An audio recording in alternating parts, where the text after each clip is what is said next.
am absolutely loving having a garden. I typically spend the last hour of the evening, right before it gets dark, down here watering everything. I fill up my watering pail and then just go from box to box. However, the problem with this is it's not only dependent on me being in town to water them every day, but it also dispenses a large amount of water over a short duration of time, which means that it typically pulls at the base of the plant and then runs off away from it. So instead, I have installed a drip irrigation system that dispenses a large quantity of water, but over a long duration of time. Mine runs for 1 solid hour. This way of watering allows the water to be absorbed down deep into the soil, which motivates the plant to establish deeper roots to reach the water. It's also a far more efficient way to use water, as almost all of it gets used instead of it sitting on the surface and evaporating off. So let me give you an overview of my system and then I'll show you how to install it. My watering source is my rainwater collection tank. Then there's a sub pump that pumps the water back uphill to my spigots. From here, I filter and reduce the water pressure, then direct it out into the beds in the solid tubing. This runs along the back of every bed. From there, a piece of solid tubing runs down the middle where a few lengths of drip hose are plugged into it. This hose is smaller in diameter and has spaced out perforations that will allow water to drip out of it when the system is turned on. Now that you can see what the system entails, let's get into details on how to put it together, starting with the parts at the spigot. So coming right off of the spigot, this is what the rig looks like. To give you a breakdown on what it is, I have a splitter because I still want to retain the ability of being able to walk up to the spigot and turn it on to wash hands or fill up a bucket of sorts. So this side's going to be able to give me that capability. Then the other side is going to go down into this conglomeration. This is going to be the filter to filter out sediment. This is the timing device so that it will tell the water when to kick on and off. This is going to be a regulator, which is going to reduce the pressure of the water coming out of the spigot down to 25 psi. And then this is going to be a splitter, this one going off to the right side of the bed, and then this one allowing me to go off to the left. I recommend thinking about what you want your system to look like so that you can piece all of this together. Then once you have it together, you just need to take it all apart and apply a few layers of Teflon tape to each one of the threads in order to prevent leaks. And if you're interested in any of the parts that I'm using for my exact setup, then I will link to everything down in the description for you.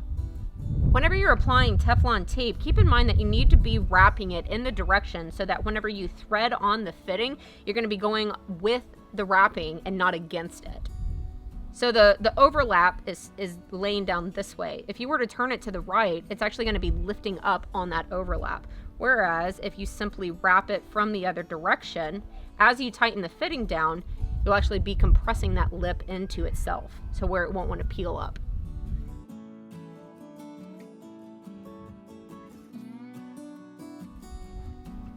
There we go. So this one, I'll put a short piece of hose on. This will be our timer, filter, and then this will be the splits to the beds.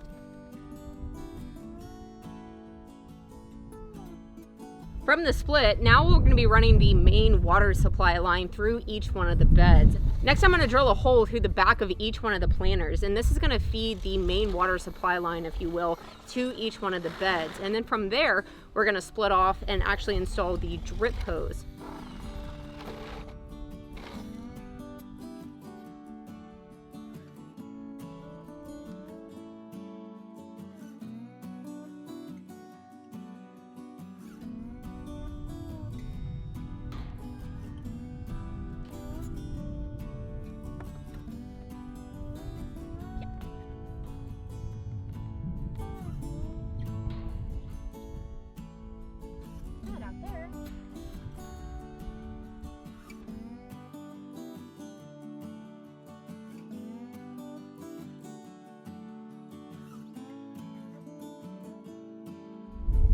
So at the center of every bed, there's going to be a T. This will break off down into the bed, and then the drip fittings will be here. These are going to be the ones actually dispensing water to each one of the beds. And this will be the valve, where if you don't have something planted in one of your beds, you can just turn it off, and then the water will go down to the next one. The drip hose has holes punctured through it that allows the water to escape out of it. So on one end, we're going to put a valve, which will go into the main water supply line. And then the other end is going to receive an end cap. So now let's punch some holes in the main water line to connect the two components.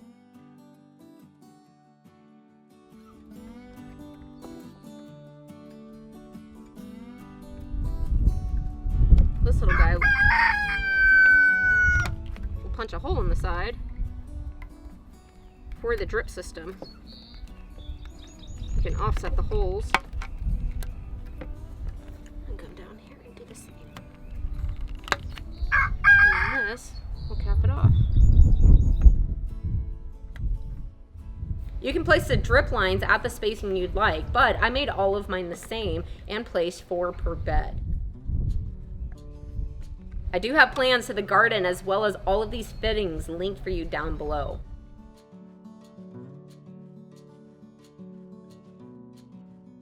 Now you can take the drip irrigation lines and poke them into the holes that we made in the main irrigation line, or the main water supply line.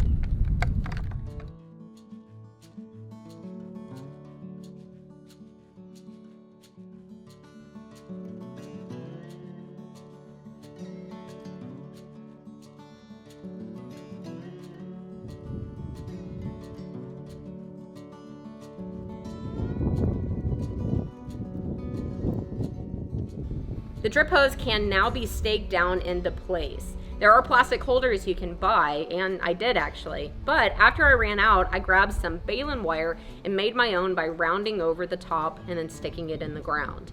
I would position the drip hose so that the outlets were closest to my plants. Also, don't push them down all the way into the ground. If you keep them standing up just a bit, the holes are less likely to get dirty and clogged. Once the entire system is in place, the last thing to do is to turn it on and check for leaks. Water should only be coming out of the small perforations of the drip hose. If it's coming out of any of the T-fittings or end caps, then check your connection. Also, make sure each perforation of the drip hose actually has water coming out and isn't clogged.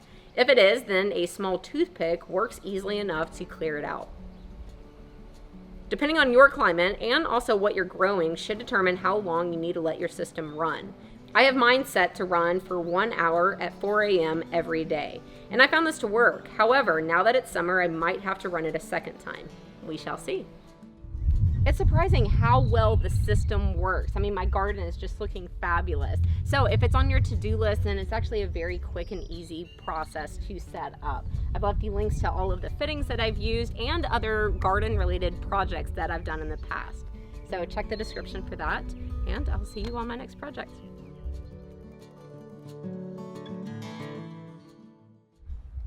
Now that I have my gardening hat on, well, I don't know, but I feel like I can garden better with it.